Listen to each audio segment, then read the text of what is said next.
Frédéric Faux, bonjour. Vous avez été enseignant, journaliste, directeur d'études sémiologiques, puis manager dans un groupe industriel. Aujourd'hui, vous dirigez le cabinet de conseil Signescence, coachez des communicants et enseignez à l'IUT Paris-Descartes et au CNAM.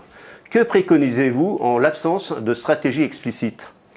Alors, grâce à mon diagnostic, j'ai logiquement une stratégie claire, je la traduis dans mon plan de communication et je la déploie au travers de chacun de mes outils. Parfait. Mais la stratégie n'est pas toujours clairement définie. Pourquoi? Parce que notre dirigeant ou élu est par nature plus ou moins communicant, que son projet peut ne pas être mûr, et dans ce cas-là qu'il s'adapte au coup par coup, souvent par sondage interposé, aux attentes présumées des usagers, ou encore parce que vers l'interne, les éléments de langage sont édulcorés pour des raisons juridiques ou de sensibilité, mais au point souvent que notre discours se vide de toute substance. Donc, coup par coup, absence de véritable contenu, voilà qui ne nous permet pas du tout de développer une stratégie consistante qui, par nature, doit s'inscrire dans la durée. Premier constat, donc, la stratégie, et d'ailleurs notre métier de communicant en général, est très fortement tributaire de la relation aux élus et aux dirigeants. Et ces derniers peuvent adopter plusieurs positions. La première, ce serait du type « la communication, ça ne sert à rien » ou même « c'est mauvais ». Assez rare aujourd'hui, mais ça existe encore. La seconde, il faut communiquer, une sorte de formule incantatoire, une affirmation aussi générale qu'elle n'a pas d'effet concret. Et la dernière, celle qui nous intéresse, c'est la communication est une véritable fonction stratégique.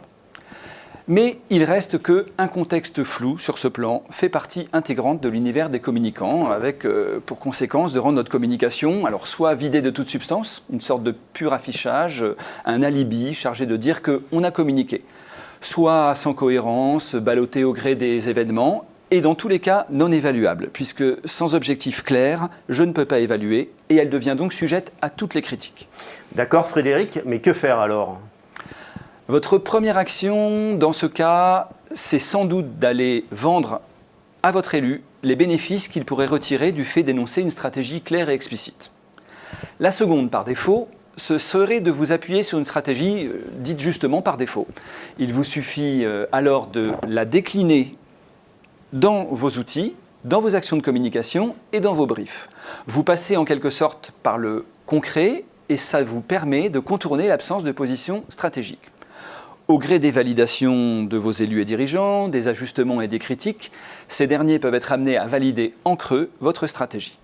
Bref, nous sommes amenés, selon un terme utilisé par des confrères chercheurs, à nous contorsionner pour mieux retomber sur nos pieds. Autant le dire, c'est au prix de gros efforts. Dernière précaution, très importante, dans cette situation, vous devez vous appuyer sur une éthique personnelle très forte. Le but n'est jamais de faire contre votre système, mais plutôt d'avancer malgré lui.